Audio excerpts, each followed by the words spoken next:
اعوذ باللہ من الشیطان الرجیم۔ بسم اللہ الرحمن الرحیم۔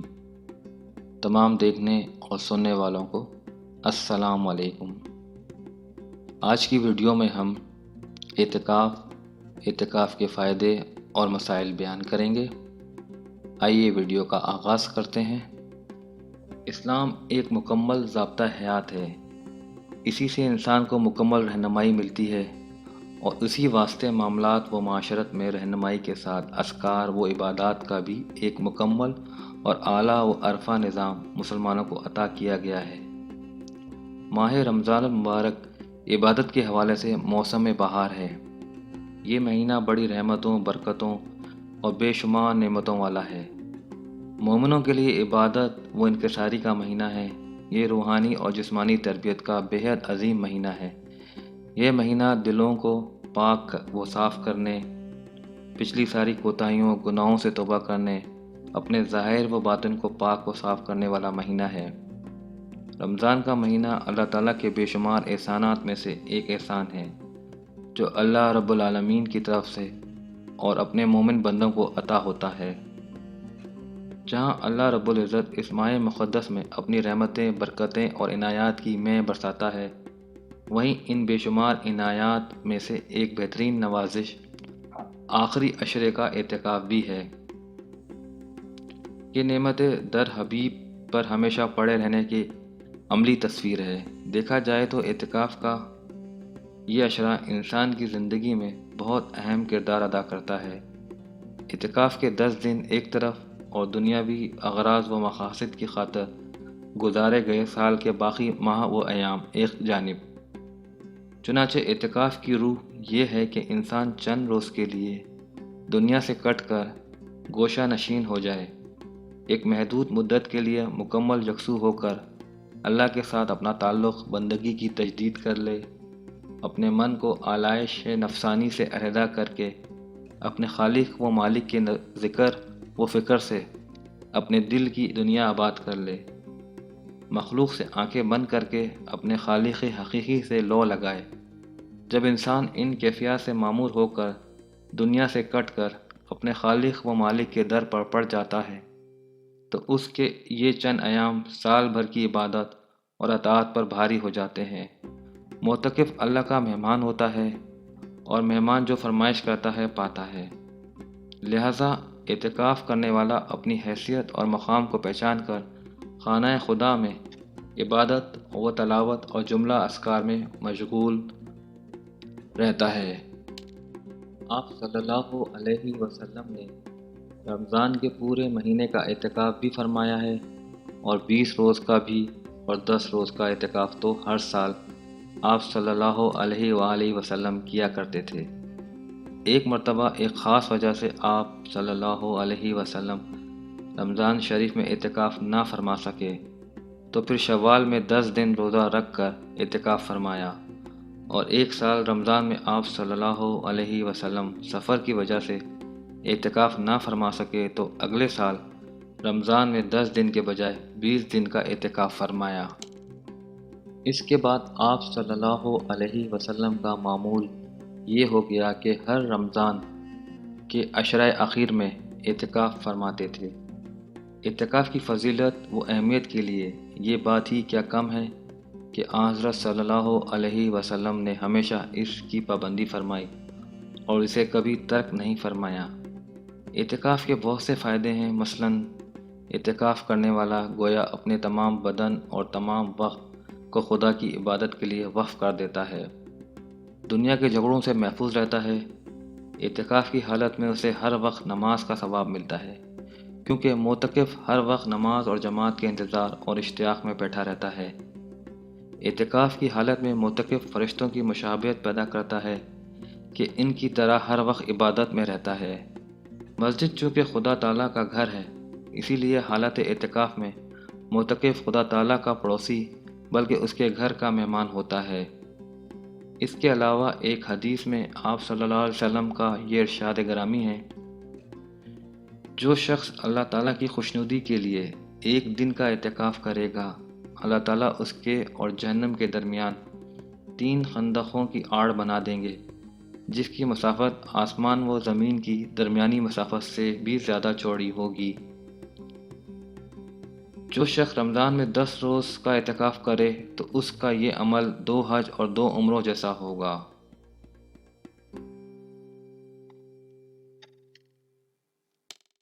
ایک حدیث میں آتا ہے، جس نے اللہ کی رضا کے لیے ایمان و اخلاص کے ساتھ اعتکاف کیا تو اس کے پچھلے گناہ معاف ہو جائیں گے۔ رمضان المبارک کے آخری عشرے کا اعتکاف 21 رمضان کی رات سے شروع ہوتا ہے، اور جب عید کا چاند نظر آ جائے تو یہ اعتکاف ختم ہو جاتا ہے۔ اعتکاف کے لیے بیٹھنے کا طریقہ یہ ہے کہ 20 رمضان کو سورج غروب ہونے سے پہلے اعتکاف کی نیت سے مسجد آ جائے، تاکہ جب سورج غروب ہونے لگے تو یہ اعتکاف کی حالت میں ہو، اور جب عید کا چاند نظر آ جائے تو یہ اعتکاف ختم ہو جاتا ہے۔ اس کے بعد مسجد سے نکل سکتا ہے۔ یاد رہے کہ جو شخص 20 رمضان کو سورج غروب ہونے سے پہلے اعتکاف کے لیے نہیں بیٹھا، بلکہ سورج غروب ہو جانے کے بعد بیٹھا، تو اس کا اعتکاف سنت نہیں کہلائے گا۔ اب اگر اس کے باوجود بھی وہ بیٹھنا چاہے تو اس کا اعتکاف نفلی شمار ہوگا، اور اس پر نفلی اعتکاف ہی کے احکام جاری ہوں گے۔ اعتکاف کے لیے نیت کا ہونا ضروری ہے کہ دل میں نیت کرے کہ میں اللہ تعالیٰ کی رضا کے لیے رمضان کے آخری عشرے کا مسنون اعتکاف کرتا ہوں۔ دل میں نیت کافی ہے، البتہ زبان سے بھی یہ الفاظ ادا کرنا درست ہے، لیکن ضروری نہیں۔ سنت اعتکاف کی یہ نیت 20 رمضان کا سورج غروب ہونے سے پہلے کرنی ضروری ہے۔ اس لیے جس شخص نے مسجد آنے کے بعد بھی نیت نہیں کی حتیٰ کہ سورج غروب ہو گیا، تو اب اس کے بعد اس کی نیت کا کوئی اعتبار نہیں۔ اعتکاف صحیح ہونے کے لیے ضروری ہے کہ وہ مسجد ہی میں ہو۔ یہی وجہ ہے کہ مسجد کے علاوہ کسی اور جگہ اعتکاف کرنا درست نہیں۔ اعتکاف کے لیے سب سے افضل جگہ مسجد حرام ہے، پھر مسجد نبوی ہے، پھر مسجد اقصیٰ، پھر اس کے بعد کسی بھی جامع مسجد میں اعتکاف کرنا افضل ہے۔ اور جامع مسجد میں اعتکاف کے افضل ہونے کی وجہ یہ ہے کہ جمعے کی نماز کے لیے باہر جانا نہیں پڑتا۔ ویسے تو اعتکاف ہر اس مسجد میں بھی جائز ہے جس میں صرف 5 وقتہ نماز ادا کی جاتی ہو اور جمعہ نہ ہوتا ہو۔ البتہ جس مسجد میں 5 وقتہ نماز ادا نہیں کی جاتی وہاں اعتکاف جائز تو ہے، لیکن افضل نہیں۔ البتہ اگر کسی کو جامع مسجد اور 5 وقتہ نماز والی مسجد میسر نہ ہو تو وہ ایسی مسجد ہی میں اعتکاف کو غنیمت جانے۔ معتکف کے لیے ضروری ہے کہ وہ اعتکاف کے ایام میں مسجد کی شرعی حدود ہی میں رہے، کسی شرعی عذر کے بغیر مسجد سے نہ نکلے۔ معتکف اگر کسی عذر کے بغیر مسجد سے نکل جائے، چاہے بھول کر ہو یا جان بوجھ کر، تو اس کا اعتکاف ٹوٹ جائے گا۔ البتہ اگر اعتکاف بھول کر یا غلطی سے ٹوٹ جائے تو اس کا گناہ نہیں ہوتا۔ معتکف قضائے حاجت کے لیے مسجد سے باہر جا سکتا ہے، لیکن اگر فراغت کے بعد تھوڑی دیر بھی وہاں ٹھہر گیا تو اس کا اعتکاف ٹوٹ جائے گا۔ البتہ اگر وضو کرنا چاہے تو وضو کے لیے ٹھہر سکتا ہے، لیکن فراغت کے فوراً بعد مسجد لوٹ آنا ضروری ہے۔ معتکف اگر قضائے حاجت کے لیے نکلے اور وہاں جا کر معلوم ہو کہ بیت الخلاء مصروف ہے تو وہ وہاں انتظار بھی کر سکتا ہے۔ معتکف کے لیے اگر کسی معقول عذر کی وجہ سے مسجد کے بیت الخلاء کا استعمال سخت دشوار ہو تو وہ قضائے حاجت کے لیے گھر بھی جا سکتا ہے۔ معتکف کو وضو کی ضرورت ہو اور مسجد کی شرعی حدود میں وضو کرنے کا انتظام بھی ہو تو ایسی صورت میں وضو کے لیے مسجد سے نکلنا جائز نہیں۔ اگر وضو کا انتظام نہ ہو تو وضو کے لیے مسجد سے باہر نکلنا جائز ہے۔ اسی طرح اگر وضو خانے میں رش ہو تو وہاں انتظار بھی کر سکتا ہے، البتہ وضو سے فارغ ہوتے ہی فوراً مسجد لوٹ آنا ضروری ہے۔ معتکف کو ہر نماز کے لیے، خواہ وہ فرض ہو، واجب ہو، سنت ہو، نفل ہو، قضا نماز ادا کرنی ہو، تلاوت کرنی ہو یا سجدہ تلاوت ادا کرنا ہو، ان سب کے لیے جس وقت بھی چاہے وضو کرنے کے لیے مسجد سے باہر جانا جائز ہے، اگر مسجد میں وضو کا انتظام نہ ہو۔ البتہ اگر معتکف پہلے سے باوضو ہو تو اسے دوبارہ وضو کرنے کے لیے مسجد سے نکلنا درست نہیں، لیکن اگر عین مسجد ہی میں وضو کا انتظام ہو تو اسے باوضو ہوتے ہوئے بھی دوبارہ وضو کر سکتا ہے۔ معتکف کو چاہیے کہ اپنے اوقات زیادہ سے زیادہ قیمتی بناتے ہوئے تلاوت، ذکر، نفلی عبادات اور دعاؤں کا خصوصی اہتمام کرے، مستند دینی کتب کا مطالعہ کرے، دین کی ضروری باتیں سیکھنے کی بھرپور کوشش کرے۔ اگر کسی کے ذمہ قضا نمازیں یا سجدہ تلاوت ہوں تو ان کی ادائیگی کی فکر کرے۔ غرض اعتکاف کے ایام میں اللہ تعالیٰ کی رضا اور خوشنودی کے اعمال کو خوب سے خوب سر انجام دے تاکہ اعتکاف کا مقصد پورا ہو سکے۔ رمضان المبارک کے آخری عشرے میں اعتکاف رسول اللہ صلی اللہ علیہ وسلم کی سنت ہے۔ آپ صلی اللہ علیہ وسلم نے ایک سال کے سوا ہمیشہ رمضان المبارک کا آخری عشرہ اعتکاف میں گزارا۔ خواتین کا اعتکاف گھروں میں ہوتا ہے۔ اعتکاف مرد کا ہو یا عورت کا، اس میں روزہ شرط ہے۔ عورتوں کو مساجد کے بجائے گھر میں اعتکاف کرنا چاہیے۔ گھر میں جو جگہ نماز وغیرہ کے لیے معین ہو اسی میں اعتکاف کرنا چاہیے۔ عورتوں کو اعتکاف کے لیے شوہر سے اجازت لینا ضروری ہے۔ شوہر کو بھی بیوی کو اعتکاف سے روکنا درست نہیں ہے۔ اعتکاف کا مقصد اور اس کی روح دل کو اللہ کی پاک ذات کے ساتھ وابستہ کر لینا ہے کہ سب کی طرف سے ہٹ کر اسی کے ساتھ مل جائے اور ساری مشغولیوں کے بدلے میں اسی پاک ذات کی طرف مشغول ہو جائے۔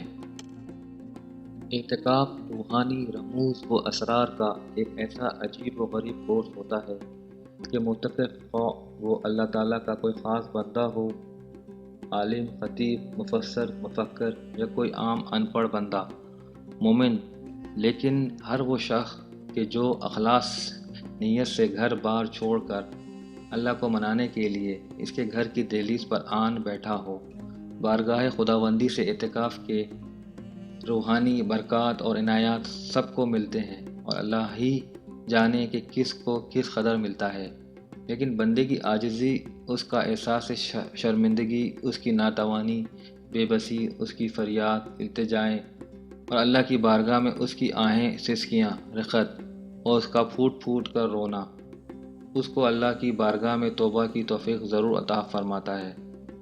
چونکہ معتکف یہ سب کچھ دنیا کی نظروں سے چھپ کر صرف اللہ کے لیے کرتا ہے اور پھر مالک کی مرضی کہ وہ اپنے اس خاص مزدور کو کتنی اجرت دے۔ بس ہماری دعا ہے کہ اللہ تعالیٰ جتنے بھی لوگ اعتکاف میں بیٹھتے ہیں اللہ ان کا اعتکاف قبول فرمائے۔ آمین یا رب العالمین۔ اللہ حافظ۔